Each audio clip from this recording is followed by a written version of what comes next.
That was good. Hello. Hello, hello. How are we all doing? Still don't like to talk about Liverpool last season, but right. So obviously we're for the rap party. How do you feel about the campaign? How's it gone? John H. It's gone wonderfully. I'm glad it's over because they're so absorbing and they take up so much of your time. But it's gone wonderfully well, and people have contributed so well to it. We're extremely appreciative. It's good to do a Kickstarter where I don't actually lose money. Yeah, it's been very satisfying. I've also made a quid because I bet John would get more than 25 grand. So. Oh yeah. Well, I'm going to renege on that. I care about the rest of it, you know. Well, a whole quid. That's worth it. It's bets are about principle, aren't they, rather than cash rewards. Well, the money's not in yet, Robin. I'm not holding on to that quid. Well, with the interest rates, you know. yeah, that'll get taxed. So the Kickstarter ends at, am I right thinking 10? 10:30, I believe. 10:30. So we've got a bit of time to kill.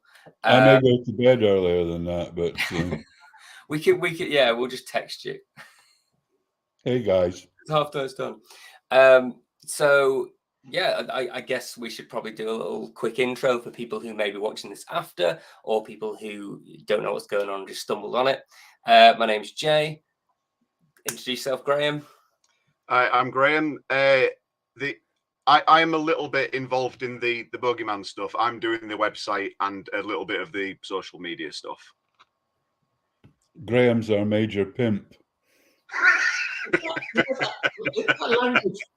That language warning, is that aimed at me or is that everybody's getting that? That's Michael Dempster. Oh, I see. That's not for Sweden. That's fine. No. Hello, Michael. We've got a few more. Steve Green. Yeah, Steve Green. $7K. He did our video. Wonderful technician. Yeah, it's an incredible video, isn't it? And the shorts as well. It really does make us want to go on and do a complete motion comic of the Bogie Man. That works so well. Yeah. If we have a dry period, maybe we can show it. You're getting a royalty. Should do. That wonderful voice. Absolutely. Jason Spencer, a mate of mine who's big into comics, he says, "Congratulations, you should be proud." Thank you. We're very happy indeed. I've got a bit to do, but it has actually been really good fun to do it. So. Yeah. Robin especially has been working non-stop since it all started, trying to get all the pages ready, and all the extras that we're doing and all the posters and everything else. So he'll be glad of a break, which you won't get for another few weeks. No, absolutely not. Who's this? Hello, John.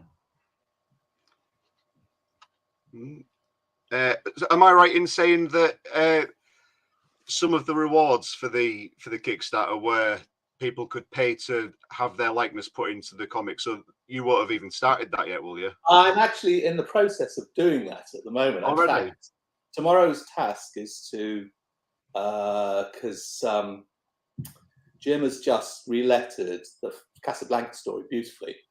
And my job for tomorrow morning is to put the posters and things into Casablanca. So that's that one. And I've been looking at the new story and getting people into it and things. I'm trying to work out whether I can get 2 more pages from earlier in the thing and put them there. So yeah, you manage. Incredible.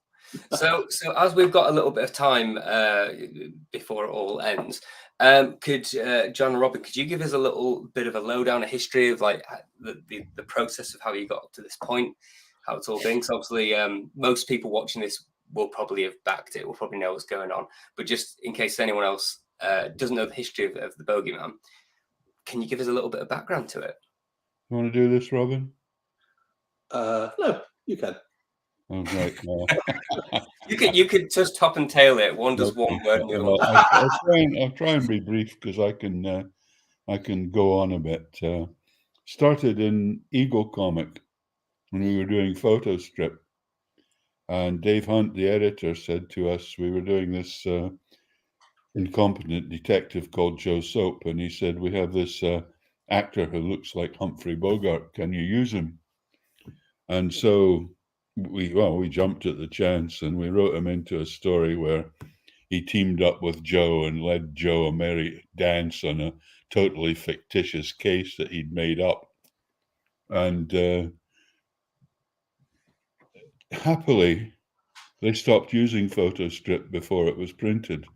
And so it was never used. And Alan and I, we liked the idea so much that we then tried to flog it to DC Comics, who said there was no market for such a thing. And then come the year when Glasgow was to be the city of culture, Robin and got together with John McShane, who ran Aka Comics, and wanted to publish a comic, and he suggested that we do the Bogie Man and set it in Glasgow. And that really is the genesis of the whole thing.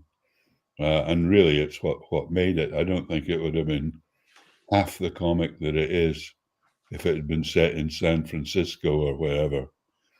Because the American one we did, which we didn't include in the book, was, compared to the Scottish ones, pretty colourless, I thought. I mean, it had its moments, but it wasn't up to the black and white Scottish Bogie stories. I think it's the fact that he's pretending to be American in half the time, isn't it? It's Yeah. that you can't pretend to be American in America. Right, yeah. He's not pretending, right? He is American. Well, that's half the humour, isn't it? That he believes he's Humphrey Bogart, and he's seeing the world in this film noir thing, but it's Glasgow. Yeah. The thing is, I was entertained by this before it even came about, because I used to be entertained by John and Alan, just doing the Humphrey Bogart voices all the time and things, and it was kind of like it was an entertainment in itself, and I think a lot of that humour got into the comic in the end. So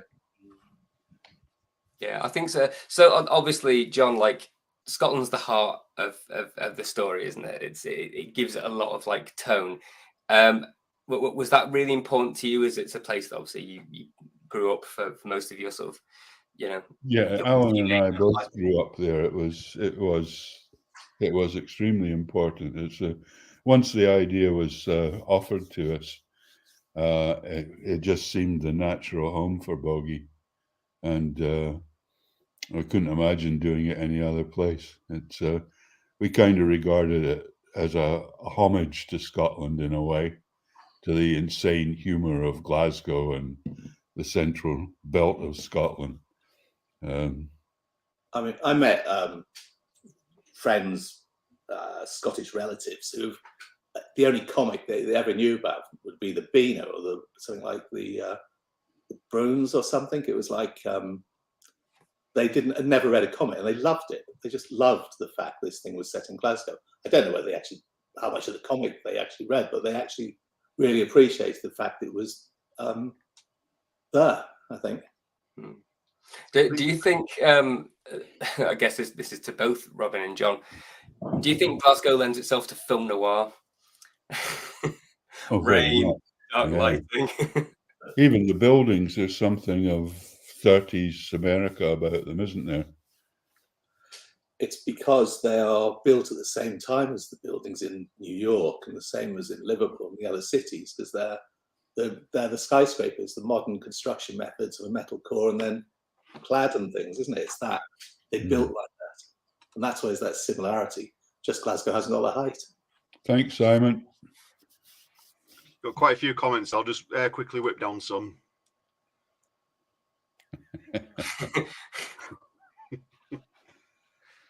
That's we've had a really good. I'm just going to refresh the page because we've had a comment saying we've just passed 27k and we have 27,001p. No, £1. I was at £1. Well, yeah, I'm just waiting for the "you bastards, you stole my ideas." Oh, it'll happen. It'll happen. I don't care. You'll never catch us. I'd quite like to do what Raymond Chandler's long dead, but that's his Dashiell Hammett. Mm. So I actually think Casablanca, I think there's quite a big, large dollop of the Marx Brothers in there somehow as well, isn't there? You know, because the Marx Brothers doing the Casablanca film, Warner Brothers hated it. And yeah. Right, yeah. Yeah. Well, we loved it. In fact, it's all in the book. Yeah. I actually I'm once sitting here surrounded by all our extras. Like, Hey. Nice. yeah, I haven't seen that. That's great. yeah, it works really well, Good. Oh, it does actually. Yeah. isn't it? It's wonderful. Yeah. Yeah, no, it's nice. It's good fun. I'm just hoping we don't get too many people subscribing, or we won't have enough, and I'll have to get more printed. I'll tell you what, I'll give you a quid back. Yeah, Congratulations to all involved and all financial contributors, however small. Well, that's actually my everything- father. Are you the one that gave the penny, Sandy? I was going to say. I think it's, yeah, I've looked at it, and I know people are doing that. And I really appreciate it. I think it's going to be good value because there is quite a lot of comic there. Yeah. I mean, you know, I've obviously gone through it and things. I've just done, well, I don't know, 280 pages, whatever it is. It's a lot of, there's a lot of story in there and things. And I think it'll be a good read. It'll be a good, thick, big, yeah. Mm. I'm looking forward to you can having it in read- hardcover because I think it'll be, you know, it deserves to have a premium edition, and you know, I think it'll look good on a bookcase. The copies I've got now are reduced to this because I realize it's too hard to look for references without actually dismembering copies. Mm. Which I think I learned originally from John and Alan years ago, when I learned if they wanted to borrow something for reference, don't let them have it unless you never want to see it again or it comes back. Like, so,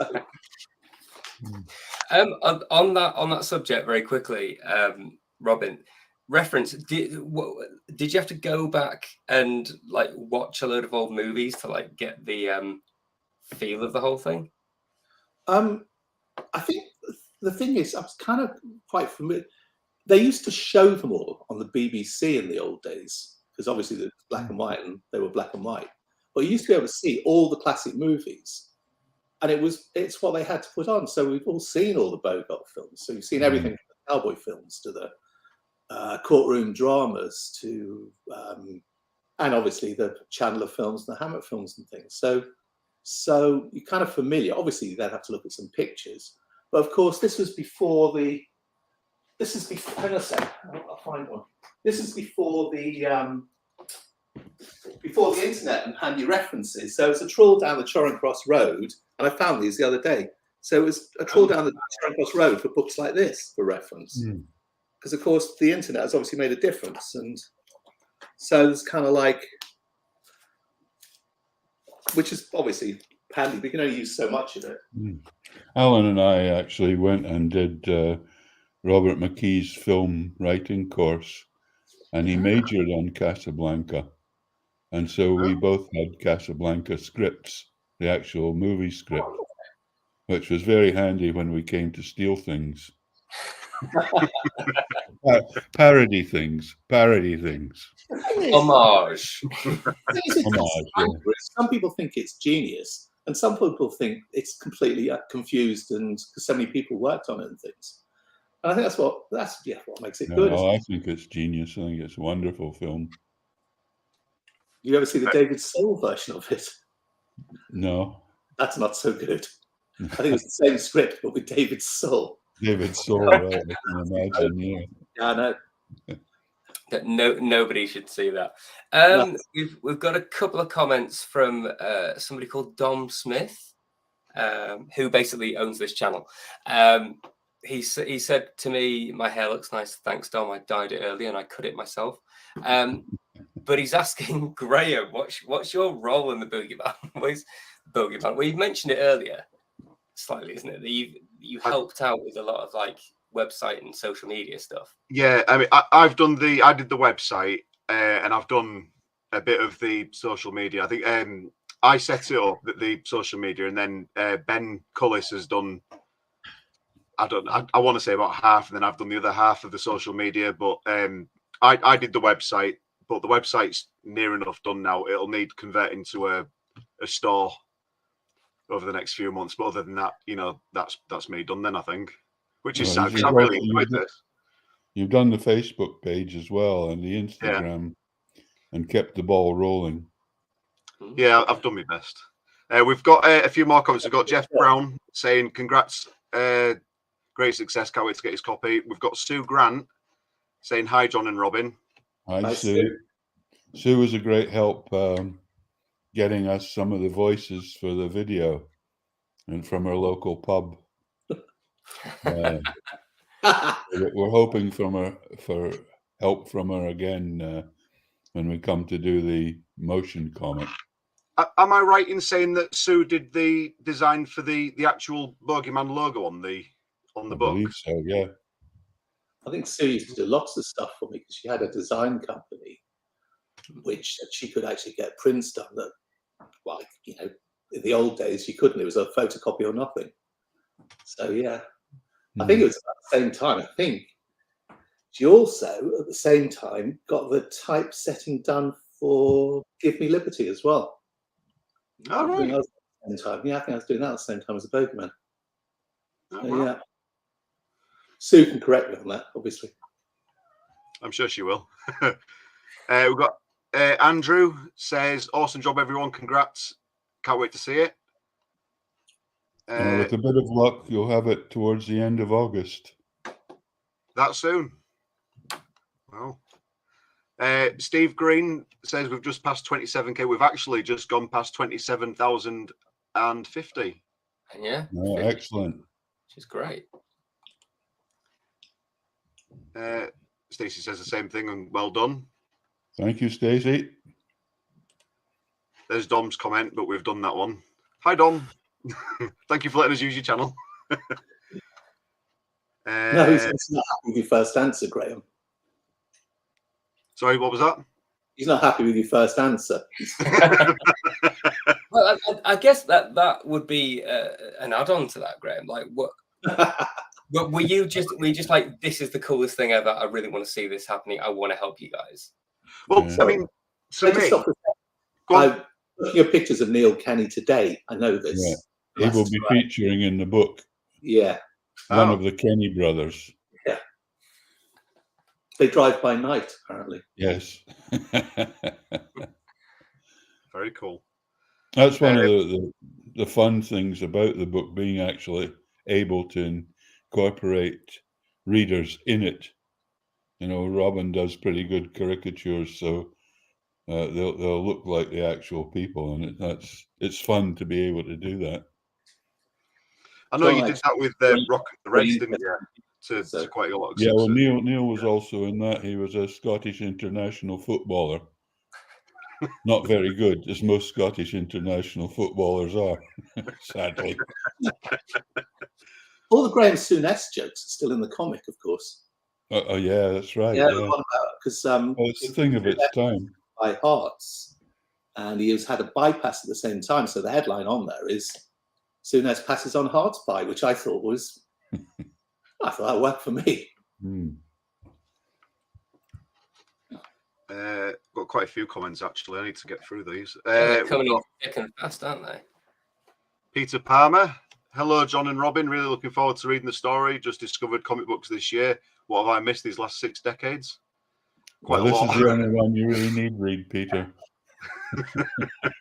I don't think the stream's long enough to distill all of that, isn't it? No, start with Bogie Man, it's fine. Yeah. My perspective on it would be, for a long time, comics weren't cool, and now they're really cool. It wasn't good being a nerd in school, but now if you like comics, you're the cool one, and I think that's great. Is that because The Guardian does so many pieces about them? Yeah, and they get all the Hollywood Chris's to play different characters. Hollywood Chris's. There's so many of them. It's all the characters. Yeah. Everyone in Hollywood has to be a Chris now, I think. It's a prerequisite. Oh, I like this comment, which you're gonna have to click, Graham, which is Casablanca is an amazing film. I never seen it in the cinema. 50th anniversary. Do you know what? I'm not sure. Maybe there used to be. There was a cinema at King's Cross when I first moved to London in the late 70s called the Scala, and I think they then moved to Tottenham Court Road. And I did get to see quite a lot of old black and white movies. I can't remember the Casablanca was one of them. You know, when you see something like The Third Man for the first time on the cinema as opposed to grainy television on a Sunday afternoon and things, it's astonishing. So yeah, that'd be good to see those again. Does it not? Can you not just sit really up close to a 52-inch screen, turn the lights out, and is that not the same thing? No, I'm deluding myself. No, because it's to do with when we used to watch all these crunch crisps with your hand as you're watching. Yeah, yeah. they're grey, weren't they? They're always grey and grainy. Whereas when you see them on a digital, even on the TV with remastered DVD or something, the contrast is back. The black is black and the white is white. Yeah. So I just watched Brighton Rock, a remastered version, the original version of that, and it's like a whole new film. I mean, it's just astonishing. But most of the old Bogart films are just great, really good films, like Maltese Falcon and Casablanca and a few others. He did one or two Lemons, but most of the Have and Have Not, or Have and Havney. Have and Havney. E-Largs. What's Key Largo. No, what's the other one? What's the prospecting one in the Treasure of the Sierra Madre. Yeah, absolutely. I couldn't remember the real name of it then. Yeah. Well, what is everybody's favourite Humphrey Bogart film? That's a good question, isn't it? I see a comment from Colin Maxwell saying, looking forward to seeing Largs in a comic. I tell you, Colin, Largs has changed. I don't know when the last time you were there, but I didn't recognize a lot of it. It's so we concentrated on Nardini's cafe, which I do recognize, and it's still there. It's gone all modern. Should probably do a shout out to Colin Maxwell as well, because he's a writer and artist.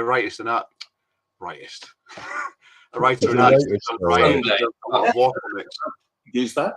Yeah, he's done some really good war comics, and he also writes Commando these days, don't you? Huh. Yeah, he's done. What were they called? I'm having a brain fart. I think he's just done a new Kickstarter that ended in the last week or two. About a dog. I can't remember. I've seen it, but I've not looked at it. I've not had time to look into it, but it does look very good. Very, very odd sort of aspects of the war and writes about them, which are really interesting. It's mostly based on, I mean, as far as I know, the ones that he's done himself are all based on, because I think he's a historian as well, so it's all based on real history. Yes. Right. Sue says I'm right. We knew that.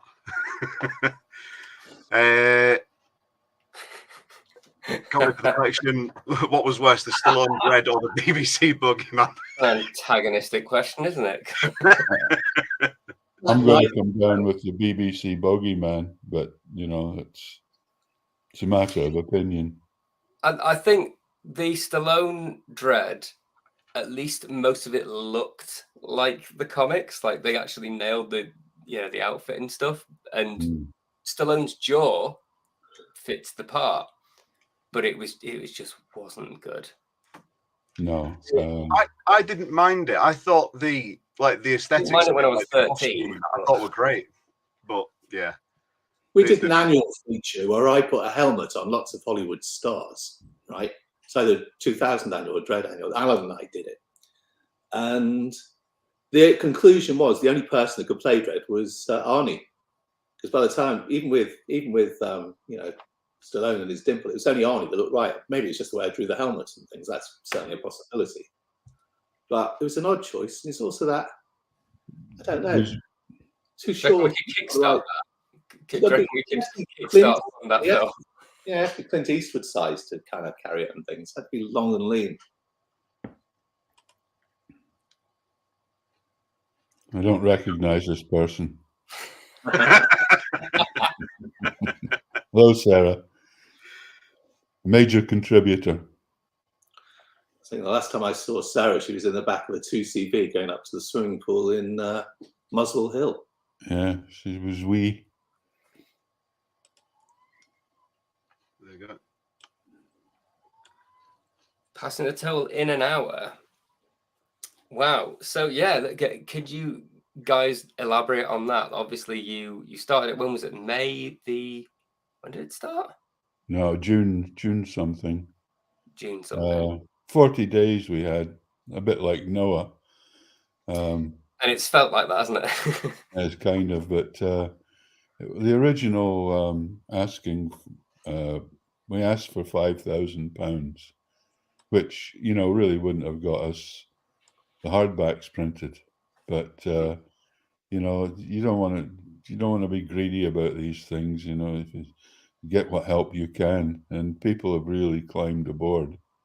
Although we made it in an hour, I think Ian Gibson's Lifeboat made it in 12 minutes. He asked for 4,000, and he made that in 12 minutes. That's pretty good. Wow. So how does it feel to you guys to you know, all support everyone's given, and the fact that it hit it so quickly, and now it's way surpassed that to, I'm just going to quickly reload, it's 2027 98. How does it feel? That's pretty bloody awesome. Robin? Well, it is just really good going. I mean, I've got my head down, just getting it ready, and everybody else that's helped with it. Obviously, John's been handling a lot of the stuff. Graeme and Steve and Ben have been lots of the other stuff. Well, I'm just kind of getting the stuff down and cleaning it and tidying it and trying to make it so it's going to be worth, you know, it's going to be something you can be proud of, that people will actually enjoy and feel they've got a good deal out of and things. I hope they will. So, yeah, it's been important to us to feel that people were getting value for money. And that's about 286 pages or something of actual strip. And when bloody good stories, if I say so myself, I think they're getting quite a good deal. I hope everyone enjoys it. We have a lot of fans of the Bogie Man from years past, and quite a few who've never seen it before but heard about it, and quite a few that we've railroaded onto the Kickstarter with threats. I suppose there's maybe people that just buy everything off Kickstarter. They're like a Kickstarter collectors. I suppose people collect anything, don't they? So yeah. Well, I've gone on Kickstarter for a lot of weird things, like a dog toothbrush. The Really? dog turned its nose up at it. is it made of a dog or? No, it's something the dog's supposed to brush its teeth with, but it wasn't having it. Did it It come cost me about 30 quid. Money well spent then. this item? Oh, but Ben's given a nice comment. Click it, Graeme, so everyone can see. 1 hour left on the Kickstarter. Glad I just pledged for a hard case. Congrats on the successful Kickstarter. Looking forward to reading the book in Canada. That's cool. Yeah, you'll have to come over here to pick it up, though, Ben. Well, thank you for your contribution. We hope you enjoy it. That's brilliant. So, do you know how many people outside of the UK have pledged? I don't Probably an know. algorithm for that. I've been afraid to look because of the postage. I think Ben knows. Ben's got better Yeah, those figures, hasn't he? I mean, that's kind of Ben's going to do the fulfillment. yeah. Yeah, I noticed because I can see the analytics stuff on the website, and you can see what countries. I mean, most of the people visiting the website are from the UK, but there's quite a few from Ireland, Canada, United States, Colombia, Spain. There's a few from China. I don't know if these are people that are going to back it, but you know, there's people all over the world that are checking it out at least. Well, So Alan's got an international. Yeah, There's a lot of people that love Alan around the world as yeah, well. Alan's got a good rep. So I I've just imagine gone up to 27,126. Oh, wow. Excellent. That's another hardback. That's crazy. Oh yes, African Queen, Sandy. Yeah. You're right. That's my pick, African Queen. filmed in North London. Was it? Yeah. So it's Shepperton, or it's one of the North London somewhere, I'm sure of it. Yeah. That's amazing. Shepperton's out by Heathrow. It's one of those, because what's the other one? It's Pinewood's up there, maybe Pinewood. Yeah. So it's up there.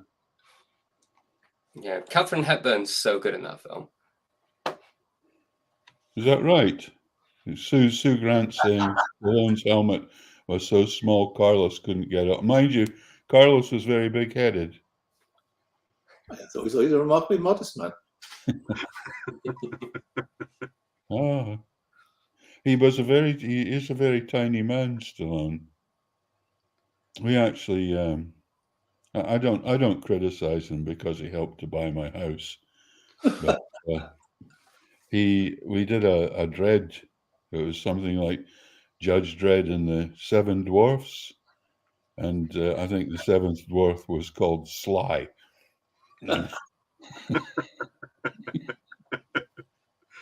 Dopey, sneezy, bashful, and sly. Yeah, that's it. Yeah.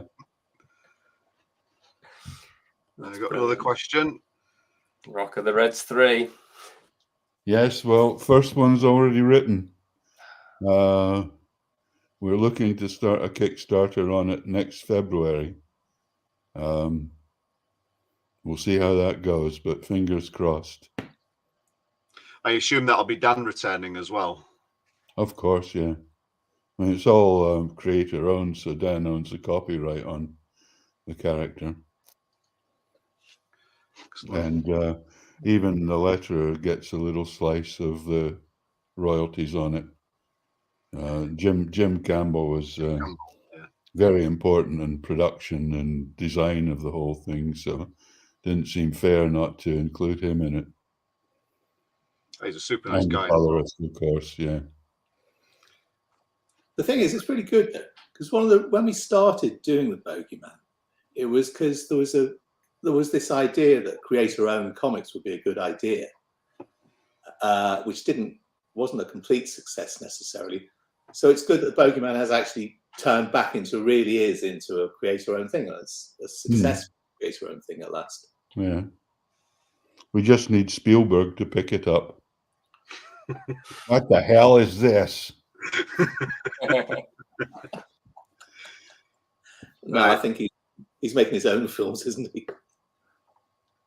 Yeah. There's people that do it well. You see, the thing is about the BBC thing is it's dated because it was of its time, but it was the shoulder pad. It looks dated, and I've got a copy on VHS, nothing to play it on. But they did actually film Glasgow and the Glasgow locations. They did find the ones that I'd found and things I'd gone around and looked for. So somebody on it knew what they were doing. So I suppose it's the art director when let's have that shot of the necropolis or whatever. But it was the rest of it. So. Yeah, well, I was saying this to you, Graeme, wasn't I? That it's at least they didn't change it to being LA or London or something like that. At least they kept it in the same location. So it gets 1 point for that. Well, it was done by a man who's very Scottish, wasn't it? Yeah. So, John Byrne is he's a Scottish hero, isn't he? I mean, he's done lots of everything he's done has been Scottish, hasn't it? Really? Yeah, I don't think he wrote the script. No, he produced it though, didn't he? It was Paul Pender. Yeah, but the producer Was did he produce it? It was Andy Park directed it. Yeah. Yeah. It was the script that let it down, wasn't it? And It was. maybe letting the characters write their own lines probably was the. Did he? Well, that last bit where he does that, and he's on a stretch when he does that knowing glance. I think that was him. I bet it was. It's such a pity because we had such high hopes for it. We thought, oh well, number 1 will lead to a whole series of the Bogie Man, and we'll be in clover. And of course, the clover we had was when we were doing the people's lawns. Would you ever want to see it turned into another live action thing again if it was done right and you guys were involved in it? Absolutely, yeah. I'd like a house like John's. They could do it. I think actually what would be fun to do is to see what we do if we do a motion comic or whatever. That's going to be quite fun to have a proper look at because it's quite an exciting prospect. Mm. Because the thing is, the material's all there, and I'm trying not to think about it till I've finished what I'm doing, because obviously that's something you want to really kind of get into. And I've looked at a few examples of people doing it. It could be, it's great fun if you've got the stuff already. Yeah. The Plus, cast. you cut out the printers, which is well. You've got to find a way though of not just sort of going to all the trouble and then just letting it loose into the ether, because otherwise you're never going to make any money out of it. You've got to get. Yeah. That's the problem, isn't it? I'm sure we can find a way. It's like digital subscribers can't pass on digital copies of the Bogie Man. They're just one use only, aren't they? As far as I know.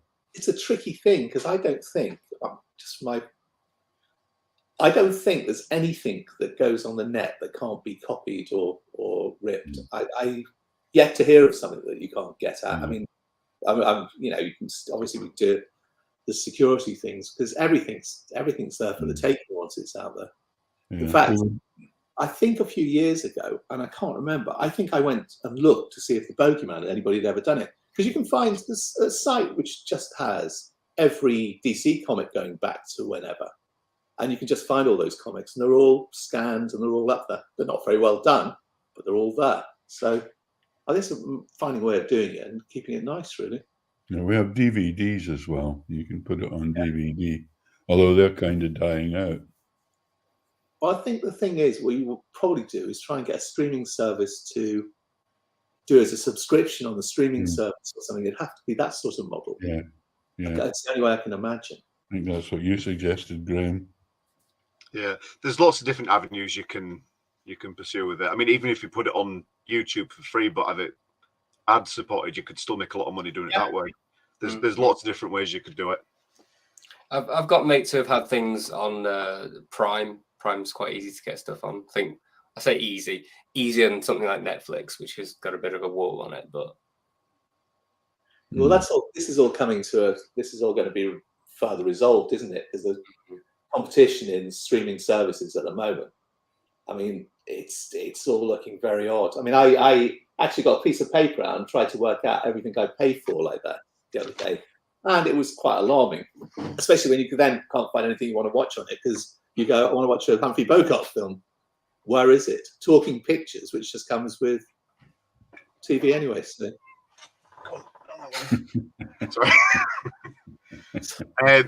Sorry. Dom's got a question. So. Do you still love creating comics and the work now as much as you did in the beginning? I never loved it.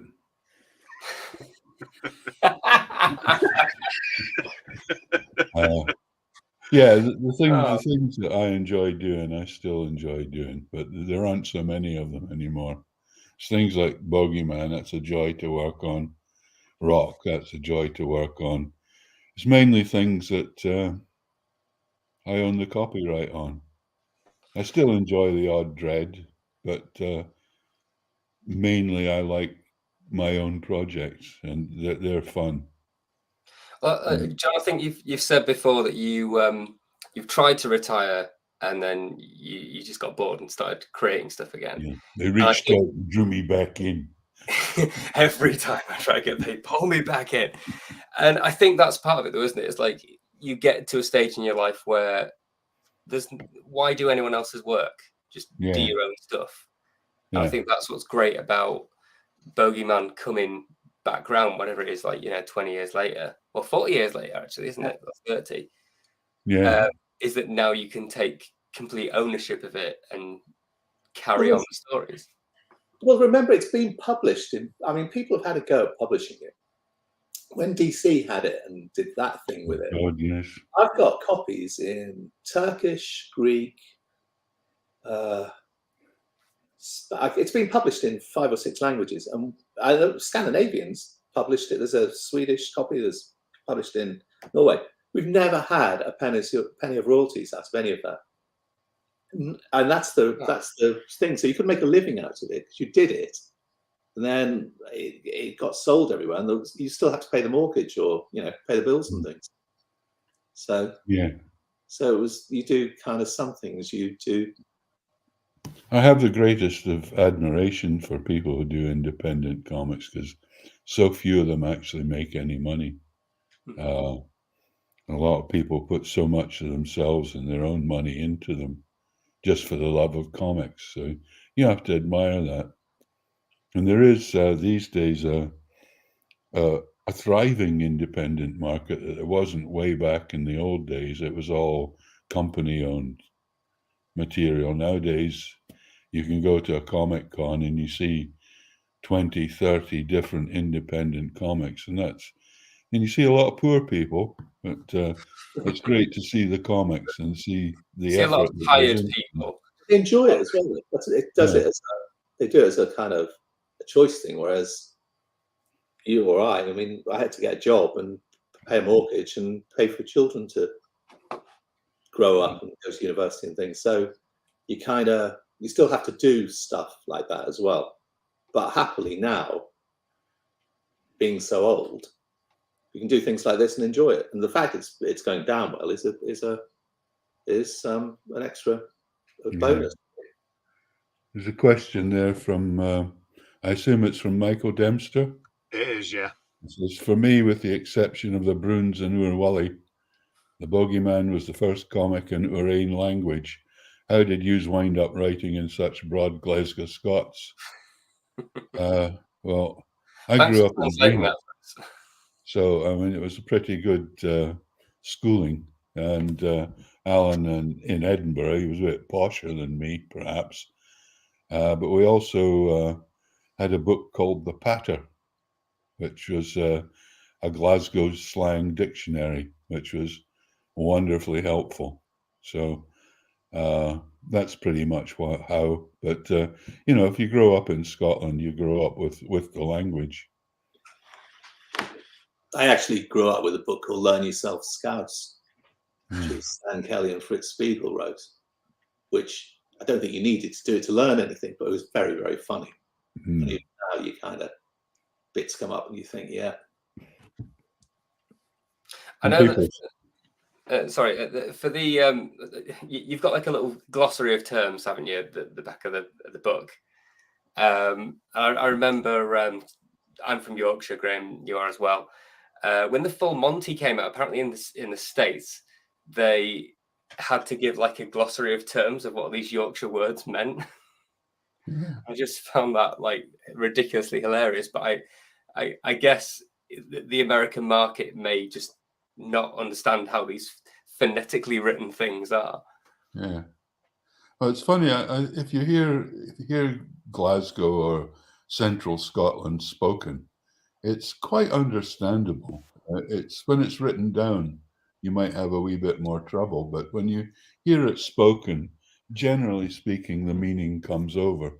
Same with Liverpudlian and all the regional British accents. You can pretty much make out what they mean. And even if you can't, you can make up your own interpretation. Yeah, the thing is, it works both ways, though, because I know people that have never watched The Wire without subtitles on. So, You got me. I never watch anything without subtitles on. They all mumble these days. You can't hear what they're saying. I put one of those things to make the television sound better, and it did. Yeah. very quickly, we've got another question from Michael as well. And while we're talking about Michael, I just want to very quickly, I hope you don't mind, plug. He did the translation of the first manga into Scots. Oh yeah. Buy Can for you see free. that title again? Like, can you see that? It's medical Yeah. as well. Yeah. Give my regards to Jock Do. All right, okay. It's quite good. Yeah. So, second question from Michael. Did it feel like you were doing something new with the language in comics? No, I don't think so. I think the Bruins and Urwally had it covered pretty much, you know. We went perhaps a bit deeper into it, but a lot of our thinking was based on the Bruins and Urwally. I'm not ashamed to say, because I love both of them. I hadn't seen those, 'cause I didn't grow up with those, and when I saw them, they're just great. I mean, they're fantastic things. Yeah. When I was a kid, I used to read a lot of the Bruins and Urwally, and to me, when I first discovered the Bogie Man, it was that, but a lot funnier and a lot more grown up. You know, to me, it felt very similar. Yeah, If that makes sense. I think the first time I ever read a foreign comic, it was in Latin, and it was Asterix, and it was in the school library. Which it's still a comic, and you could still kind of get a bit of it out. The jokes were still there. Another one from Neil Kenny. Yeah, Mrs. Brown's Boys was originally a book made into the cinema screen as Agnes Brown with Angelica Houston. Starred John Huston directed the African Queen. Yeah. It's a good point. Yes, why indeed not, Neil? I think these days, someone interested. Yeah, I think in the right hands with. I don't even think budget necessarily matters anymore. I think back in the 80s or 90s it kind of did, but these days, because technology is getting so good and it's getting more affordable, you just need the right person who understands the source material with a good sort of creative eye and understands the references as well, and you could get something really good. It's way back in the day, I'd have liked to have seen Steve Martin playing Bogie. I think he would have been excellent. Well, I always when they did the Bogie Man originally, I wanted it to be Jack Doherty, who was doing a comedy program with Wenna Banks, perhaps, and he actually sounded like he would have done it perfectly. He looked like Bogart, or no, he looked like somebody that wanted to look like Bogart. Right. And he would have done it great. In fact, I think that's why you don't hear of him now. If he'd done the Bogie Man, well, yeah, absolutely, wouldn't he?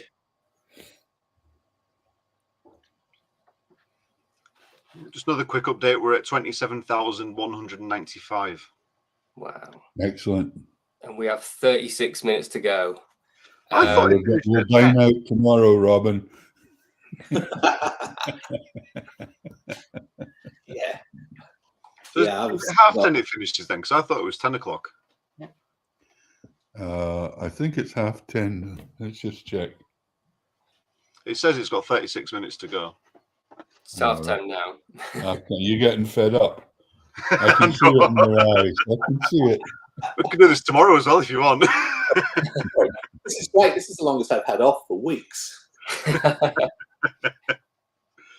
So obviously you've got half an hour left. Is there anything you want to put out to get people to just carry on pledging? Any last minute pushes, literally last minute pushes you want to do for this? I think people have done so well so far. I feel sort of reluctant to ask for any more. And thank you for everything you've done. Yeah, I think it's. I think the fact it's just shot up like that in the last couple of days is astonishing. I want to point out that we've still got some extras that you can add on as well if anyone's interested. There's the black and white Mike Perkins print, if anyone's seen that. There's the pack of 3 greetings cards. You get one with the book if you've pledged for the book, but you can get an extra pack of 3. Did you put in a comics back then? I've got them. These are packaged up for the people that have bought 3. That looks nice. And this is, can you see that content? It's a cheeky card.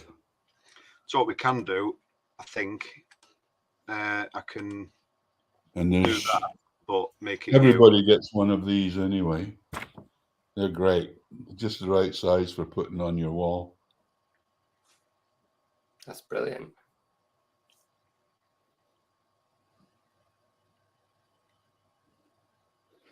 And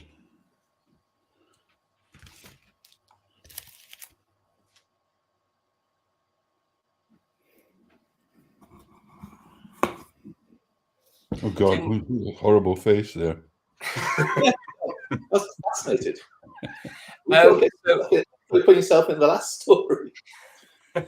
Got an excellent question from Simon Belmont, who says, can Robin mention what will be in the You've Got the Prince add-on, the 5 cover roughs? Well, I think there'll be some of the covers of various iterations of the Bogie Man, the colour roughs I did for the covers for Chinatown.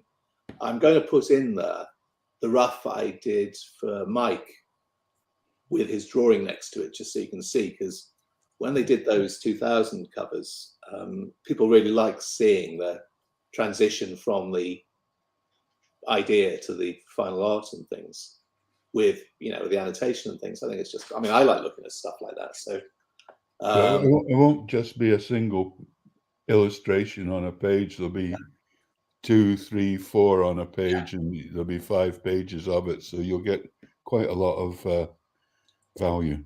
I think I'm going to put in some of the original pre-production things. So there'll be some covers, and I'll probably drop in a couple of there's a couple of when we've originally discussed it, there's a couple of pages, which are things I sent to John and Alan. I think the reason I've got them is because I think in those days they were faxed. So right. Obviously the thing still sits there. And you can tell if somebody faxed you something back because you've got a piece of paper which is completely blank. You think, well, what was that? You go, no, it's a fax, and they're all gone now. So, oh, a fax was a thing they had before the internet. I just explains the undercast.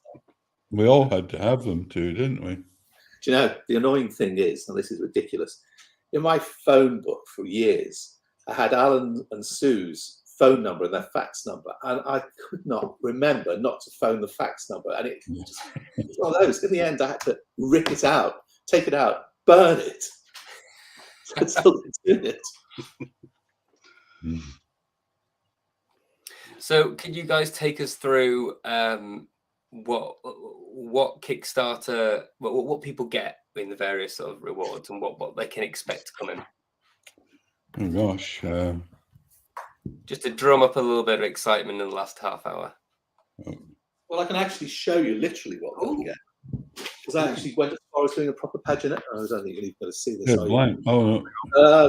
I did in the end, it was all right having emails and things. I had to do a proper pagination with little tick boxes and things. So you get all of that basically. I was trying to do it on emails, and the emails, if you get into an email chain, you've got the same heading on a dozen emails, and you're going, well, where is the information I need? Because you kind of forget to do it. So in the end, I just went, see if I can. Oh, so I did it like we used to always have them. Now you're not going to see that. There's no other show. But that's the way we always used to do paginations on 2000.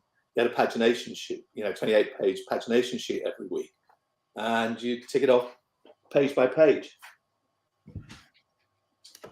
Well, I have here. There's a digital edition, which is I think it's about a tenner. Then there's a trade paperback, a nice trade paperback, or a hardback. You can have signed prints by Mike Perkins.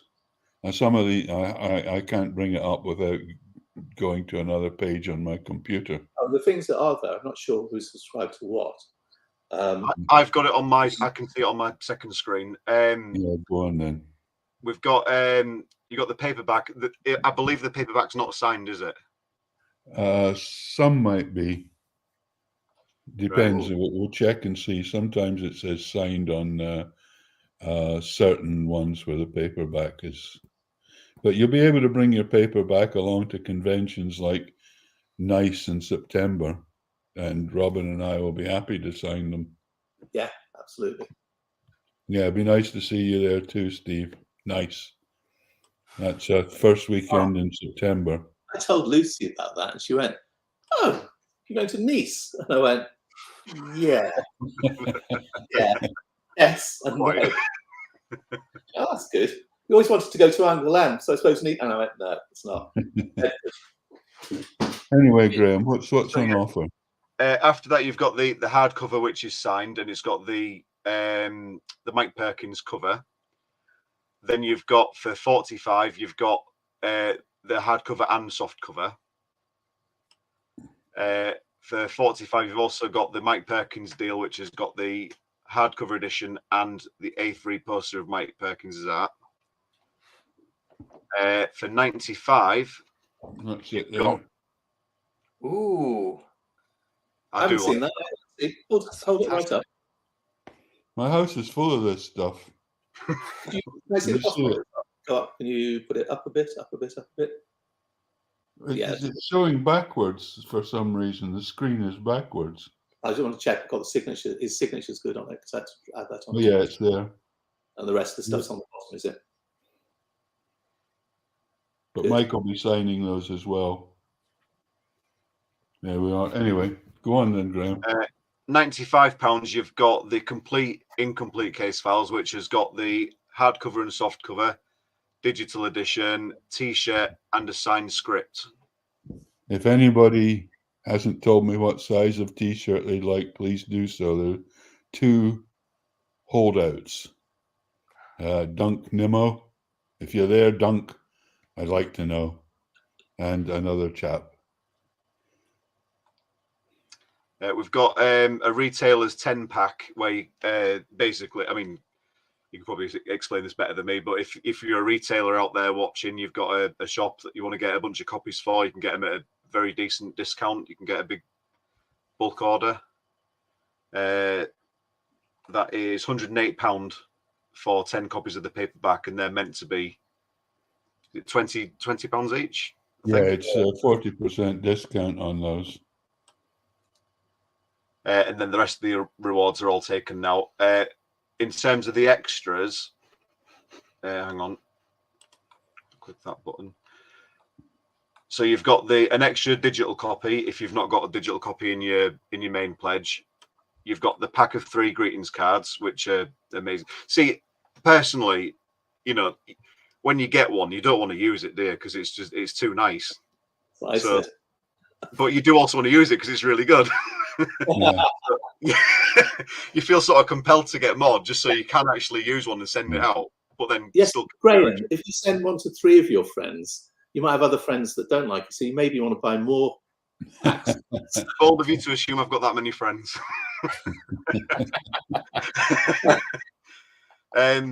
You've got the extra copy of the soft cover for £15. The signed black and white print by Mike Perkins, which is £15. Have you got any of the black and white versions with you, John? No, I haven't. I'll have to look into that. I don't think I've sold any, but I might be wrong. Remind me, though. Remind me tomorrow and I'll have a look. Because I've got the stuff to do it, obviously. Yeah. Then you've got another hardcover copy for £25 and the Kickstarter exclusive T-shirt. Is it exclusive? It's exclusive to people we sell it to. And that's different to this one, isn't it? That's right, isn't it?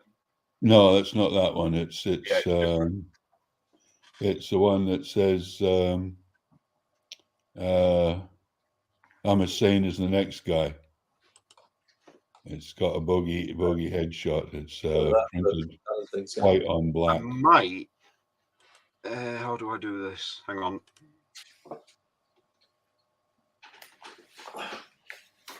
Robin's got it there.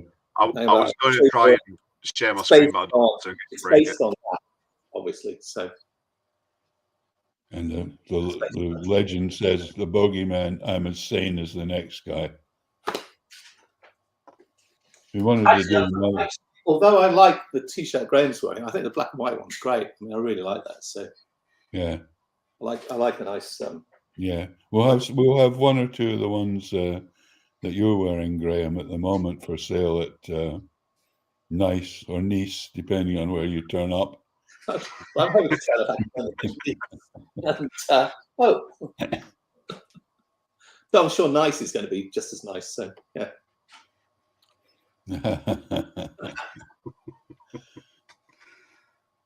You must like each other a lot, Sandy. Sandy Small says, "I'll give you a card, Graham, if you give me a card."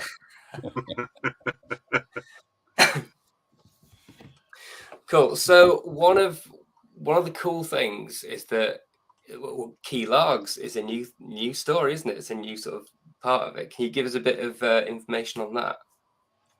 It's a follow-up to Return to Casablanca.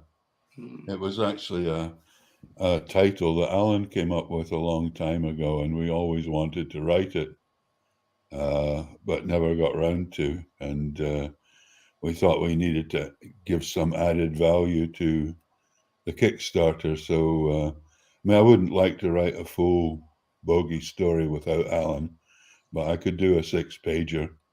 And so it's just really the follow-up to Return to Casablanca, where Bogie makes his escape and turns up at a unsuspecting Scottish seaside resort.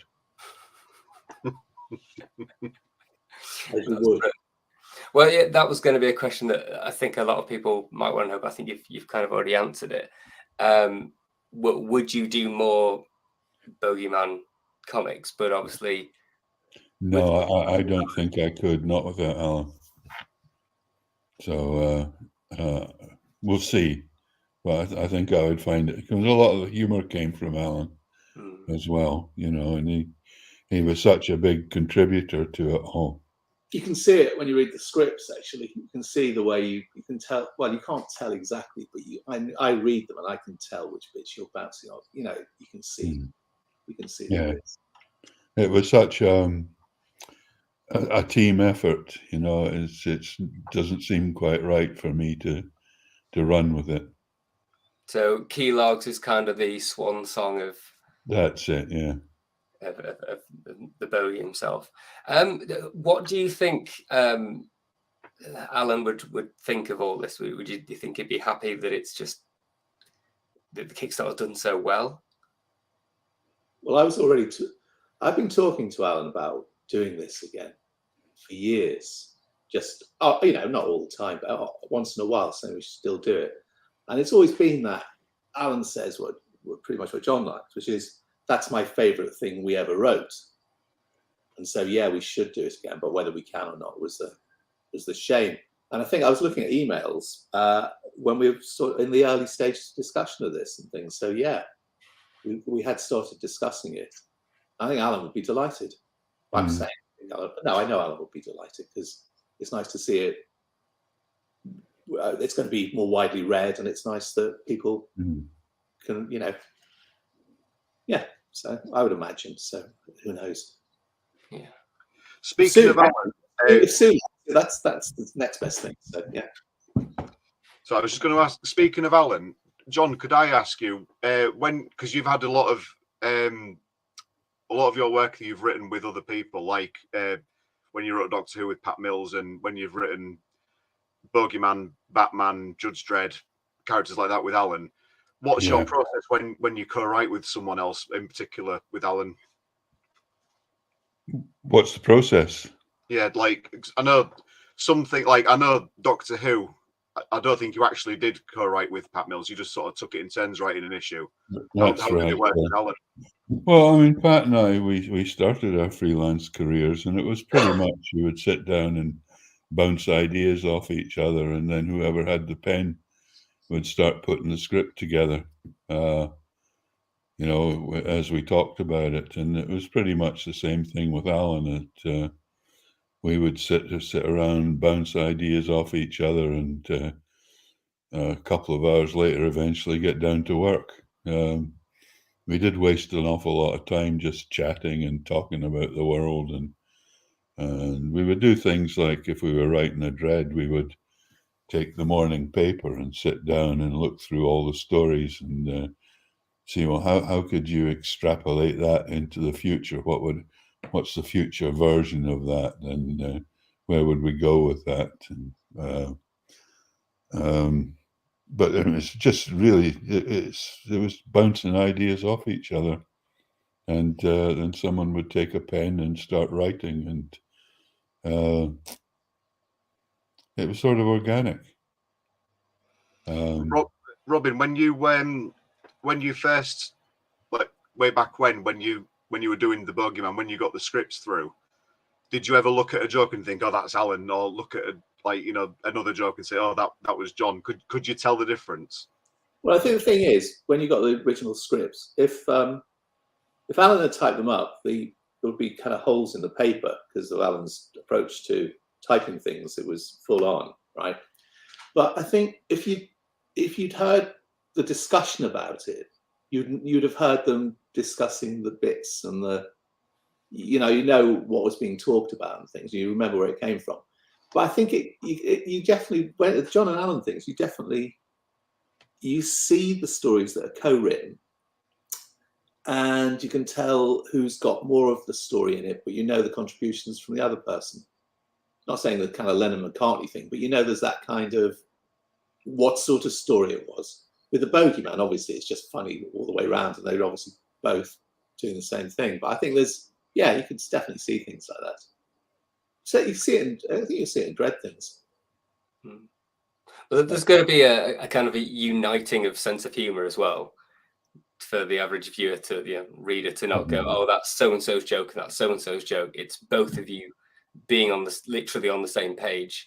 I think we had a pretty similar sense of humor. But, I mean, you don't take like some of the old TV comedies, Norden and Muir, and say, oh, did Norden write that, or did Muir, or Galton and Simpson, and who wrote that line? It gets very hard to tell. I mean, one person might contribute part of the line, and the other person polishes it up, makes it sound a bit better, and then the other person says, no, well, let's just change it a wee bit like that, and it just happens. It's kind of organic, yeah. Yeah. Yeah. Are there any like jokes or gags or scenes that you thought you got quite precious about but didn't make it in? No, I don't think if there was a joke, it got in. Yeah. I've got another question from Michael that he messaged me earlier on that he's not managed to ask yet, so I'm just going to quickly ask it. The visual world that ended up in the comic, was that scripted, or Robin, did you come up with that yourself? I think there would be a suggestion that in the script it would say Bogie does this or Bogie does that, and if there wasn't a specific place, I would then discuss it with John and Alan and say, what about this, what about that? And I think then the references that I would ask for. So I would get John McShane to go and take some photographs for, I think, John's sister got pictures of Spin Binny. Was it your sister? Yeah, my sister went up to the local. But then there'd also be things like, so John got me a postcard of a Clyde steamer, right? Because I needed a reference for the thing in Chinatown. So it's just like, you just ask for things. And then when it came to plotting a car chase around Glasgow, I had a map. And I just drew the buildings I wanted to draw in most, I think, was the thing. You know, if there's good bits to draw, you can do it that way round.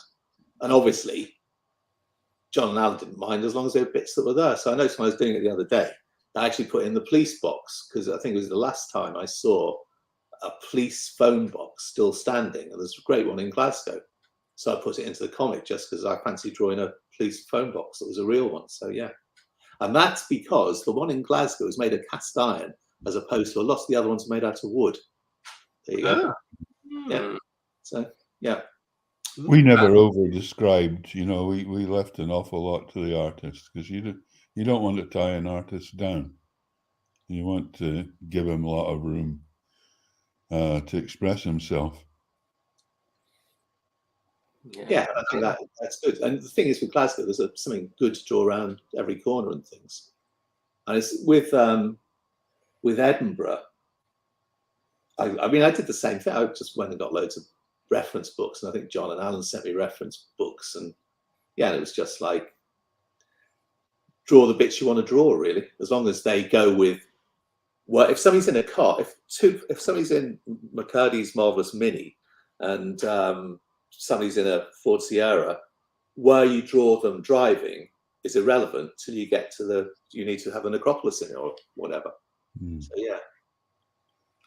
These days it would be much easier with the internet, but back then you had to go and find reference material in bookshops and take photographs, and you could probably find photographs of every street in Glasgow now on the internet.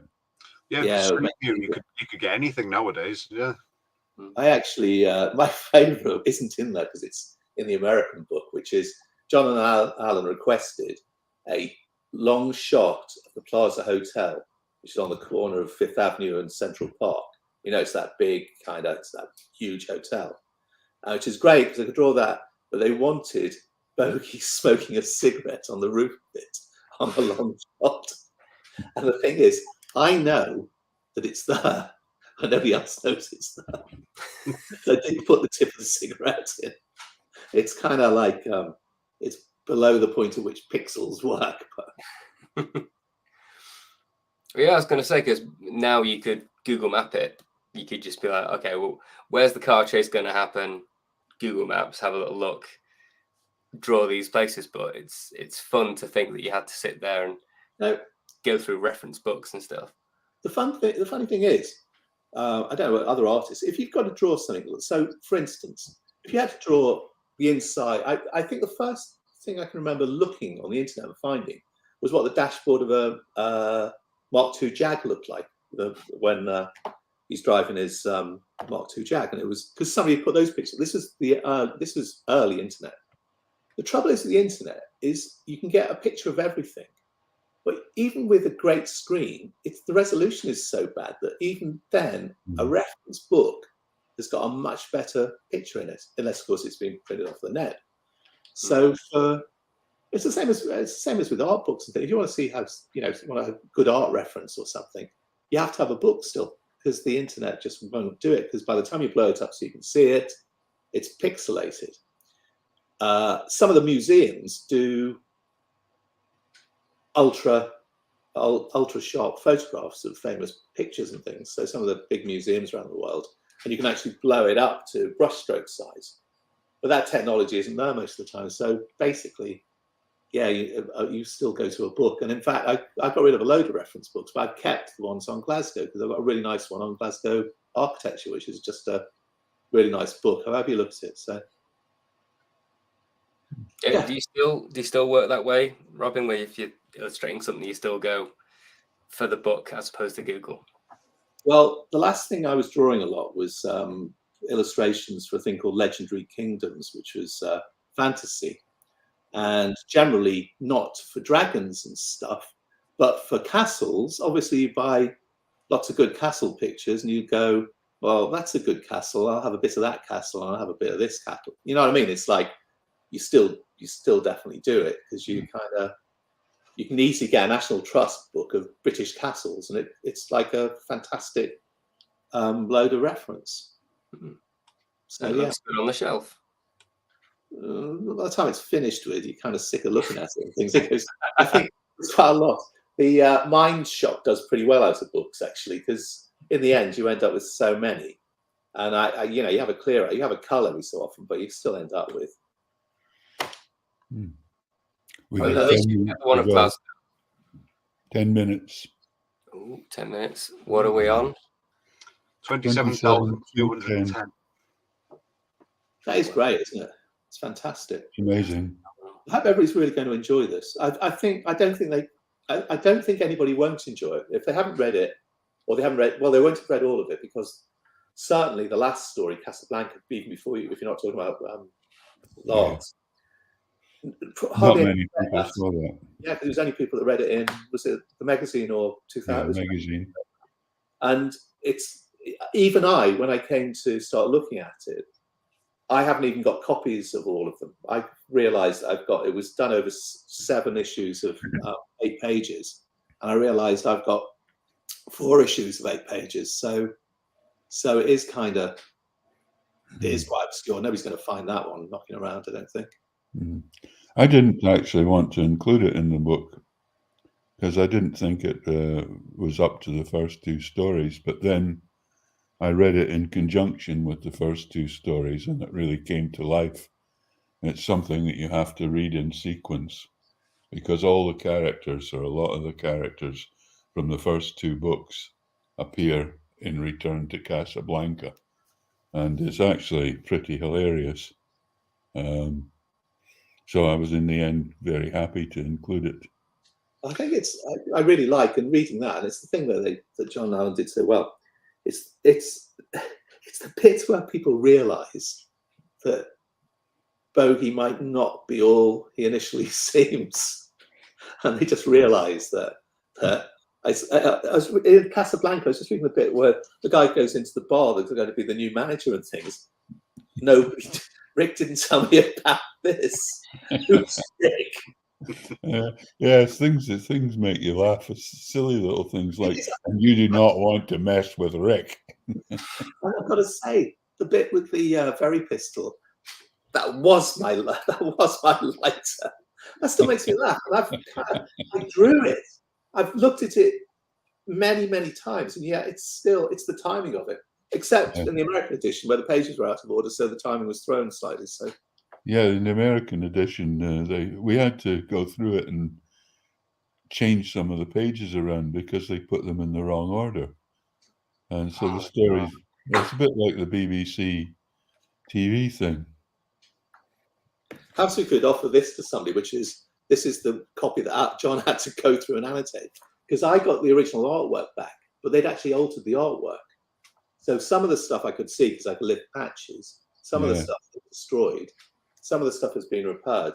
While I'm on this, I'll remind me, when I send you the copies, the pages to proof, I will send you this back to make sure I haven't missed any. So, right, okay. I'll let you do it again. All my FFSs. What have they done here?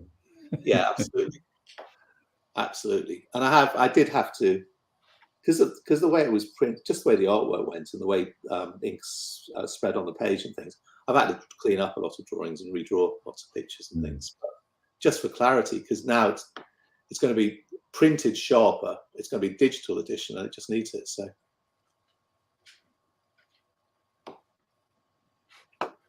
Hi, Joseph. Got a question from Paul as well. I wonder what happened to the Bogie Man to set him down his very strange path. It was his dad, I think. He was a bad lot. If you see Mrs. Clooney's scrapbook, pictures of his dad, he looks just like Humphrey Bogart, strangely, and he was a user and a scoundrel, and I think Bogie picked up those genes. And that's on the website as well, isn't it? I think. Yeah, those pages of the scrapbook, you put them up there, didn't you? So yeah. Yeah. There's an interview with his mother in Casablanca, isn't it? No, there's a. Yeah, it's in Chinatown. That's right. Yeah. And she says he was always like that. In Scottish, he was My always. mother, we based his home in Inverkip, where my mother lived, sort of at my mother's house. And his mum was a wee bit like my mother, although she had a much nicer son. My mother, I mean, most of the time. I've got a quick question for Robin, if that's all right. With Return to Casablanca, that was in the magazine, which is a different dimension to a normal, regular US-sized comic. So when you've gone to put that into the new edition, did you have to shuffle it around to make it fit, or did you shrink it down? What was the process behind that? I basically took it down to width and then redrew upwards. except for some of it where I took it up to height and redrew it. It was a mixture of the two things. Some pictures were changed. There is actually, I did John a handy guide to it, but there's actually a really big difference between those two formats. And so that's why Jim, well, there's two reasons that Jim relettered. One is that, fortunately, I had copies without the lettering on because they were on a leg, because I'd lettered it myself.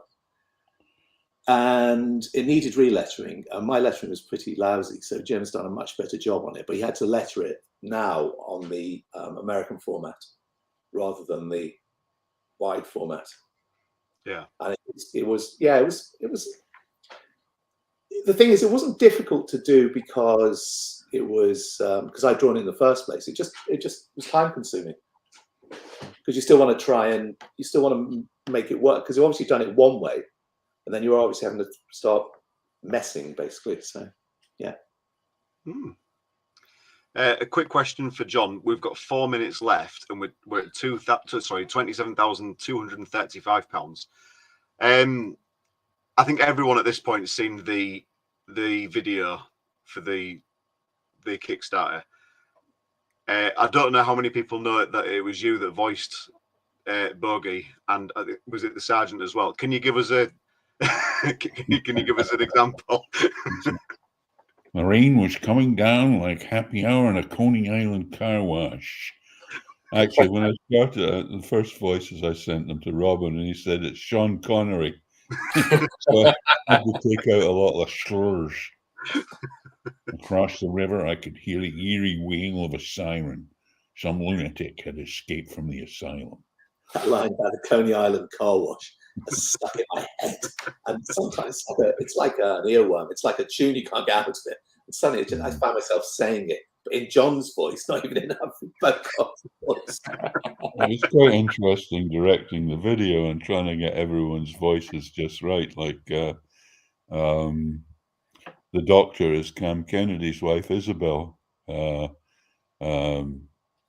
the cop and Yvonne, Bogey's girlfriend, are two people from Sue's pub in Bonny Ive. And there's a little cameo from John McShane as an arresting cop. What we did try to do was get a bagpiper to play as time goes by at the end, but that never came off. If we do the motion comic, we'll definitely get a bagpiper to play as time goes by. Although I thought the piano worked really well.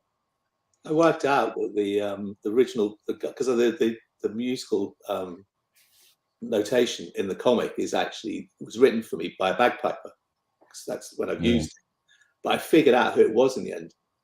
George Jackson, who was John McShane's partner, was a musician, and he got the piper he always used to work with to write it out for me. So I looked the guy up, and he's long gone, sadly. But he was one of the top bagpipe players. And I thought, well, it's probably right then, isn't it? Yeah. But obviously, I've only got it written down, not.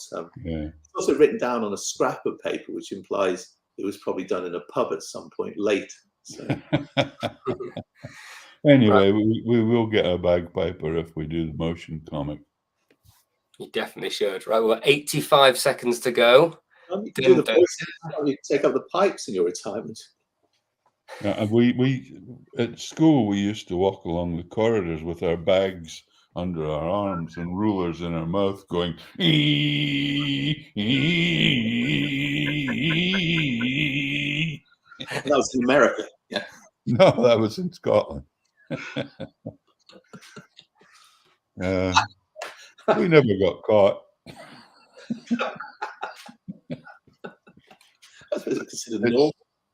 Less than a minute to go. 27,271. Oh, we're in red now. Yeah, get we're in the red. Quick, people. Get in there quick. So, will people be able to find this comic hopefully in their local comic book shop, anything like that? Well, if the comic book shops take them, but they'll certainly find them wherever we appear at conventions. Mm-hmm. There are one or two comic shops I know will take them, and we'll probably try and market some through Diamond as well. We'll try and keep it exclusive for a while at least, won't we? So. Oh yeah. And on the website, I guess, can you buy it from there? Yes, you will be able to buy it from there. The website, you'll get quite. Oh, here we 5 seconds. Here we 4, go. 3, 2, 1. Ta-da. That's it. Right, and we have ended on 27,271. Oh, mine said 96. Who's backed Oh. out? It's 296. I'll have to kind of refresh that. Maybe it was not refreshing enough. Anyway. Yeah. 626 backers pledged £27,296 to help bring this project to life. So thank you, everybody, all those 626 people. That cost me $2,500 just to win £1 in a bet. Thank you, Michael. Good wishes there from Michael Dempster. Right. Thanks, Paul. Paul, by the way, will be appearing in Return to Casablanca as Midlam Miniatures. Oh, yep. Michael McGovern says, congratulations, amazing result. It really is, Michael. Thank you. And thanks to everyone. Right, has been a great night, Andrew. I haven't been to a convention for a long time, so I'm really looking forward to getting out there. Thank you, Stacey. People. So, when's the first convention that you're going to do? Do you guys know? Nice. Yeah. When is that? Nice. Marseille. Might be Marseille. Not at the moment. It won't be. You will be in Bedford. Nice in Bedford at the first weekend in. We had to bring the printing forward so that we could get all the copies out to people before Nice, so that we could actually have them there for anyone who hadn't managed to pick one up. So it's the first weekend in September. Thank you, AC from the US. It's been a very good Kickstarter. You're also doing Thought Bubble as well, John. Is that right? Bubble, yeah, and I'll be in Glasgow at the end of September. I think Acme. It's Shah's concern now. It'll be the big convention at the big convention hall in there in Glasgow. Robin, are you doing any other conventions, or is it just? I don't want to say Nice because if people actually go to Nice, then I get blamed for it. You know.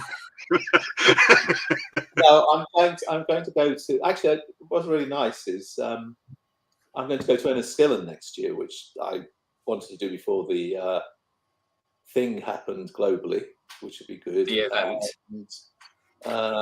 Where else am I going? I'm going to Bristol. That's Lawless in Lawless. May. And something else, but I can't remember what. Oh, there's a thing on in Brighton as well, because the guy did an interview for Brighton, and the guy that does media studies at the university, they do a comics thing sometime next summer, but I don't know quite when it is yet, which would be nice. So that, and then obviously tour of the Riviera. Fantastic. So it's done. Kickstarter's over. It's been a lot of work and a lot of blood, sweat, and tears, mainly Graham's. But yeah, how does it feel? It's all over now. Are you just gonna have a stiff drink and a long sleep? What happens now, or does it just continue? Are you back on the ball? How much work I've got to do still? No, is a distant promise. I learned the work's not over. You can't drink and draw. It's never been a possibility. So that sounds really stupid. You can't, because you think you can and you do it and you go, well, no, you don't anymore. But you think you can do it, and then you look at it the next day and you go, no, you couldn't. So yeah. You think you could do it, then you look at it the next day and you have to redo it with a hangover. So yeah. And then you have to redo that the next day. Yeah, absolutely. Oh no. So the real work begins now, isn't it? You're going to be getting. Well, we've got to make the printing date. Yeah. Have you got the printing date sorted? Yeah. Yeah. It's the 1st of August. he lied. Yeah, he lied. Thank you, Keith. It's about 2 weeks, 2 days, and 11 hours, I think. Yeah, I think we have to get everything to the printers about the 25th of July. Robin's looking shocked. No, I've got it. That's a Tuesday. Yeah. What I'm actually planning on doing, I've actually got of the old strip. I've actually literally got 3 pictures to redo of the old stuff because That's good. we changed slightly at the end. That's what I've got to do. I've got to do some provisional work on Casablanca, like a title page. So I would draw that. What else have I got to do? Those are the bits, and then the drawing key logs, which I've started laying out anyway. And then it's just the features, but all the features are in hand because all the feature pages are kind of, that's sort of hard. All the it's like the way you do it. All the bits for them are there, and it's just a matter of sitting down and checking the type and things. And so what I'll probably do is in a few days' time, I'll send John all the strip to go through because obviously he has to then go through 300 pages of strip and check it's all in the right order and things. And then. Yeah, it's great. So somebody else can suffer at the same time as I am. Yeah. My big fear is we got the pagination wrong. That's why I drew it. That is why I drew it out. All right. Literally. Is that what that was? Right. No, I've done it like this. I actually, wherever it is, to make sure the pages go right on which episode it is from one book, I actually even noted which page it would be in this relative story. Then I've got the pagination sheet with the actual all 304 pages or whatever it is. Yeah, it's not that happening. It's only a matter of making sure that when it's renumbered, it all goes into the right order. Because at the moment, the stories are all numbered in their original context. Because it's the only way of doing it. Because otherwise, you're kind of clutching at it. So yeah, so I'm not worried about that. I have to go through the Kickstarter and collect 600 odd names and type them out in an alphabetical list. Say thank you to everyone. Yeah. Oh, alphabetical. There must be an easy way of doing that. I hope. I'll email you. I've got an idea for making that a bit easier. I can do that for you. What I'll have to do with that is I want it in a document. Ideally, I want it in a Mac-friendly document. And what I'll do is I will copy and paste it from the document that John sent. Yeah, I'll do it in Word. And then I can change the typefaces accordingly and relay it out. Yeah, you have to do it in columns. Well, yeah, as long as you do it, because I'll have to lay it out differently and things. But we can talk about that. So. Yeah. Anyway, thank you guys for hosting this. It's been valuable.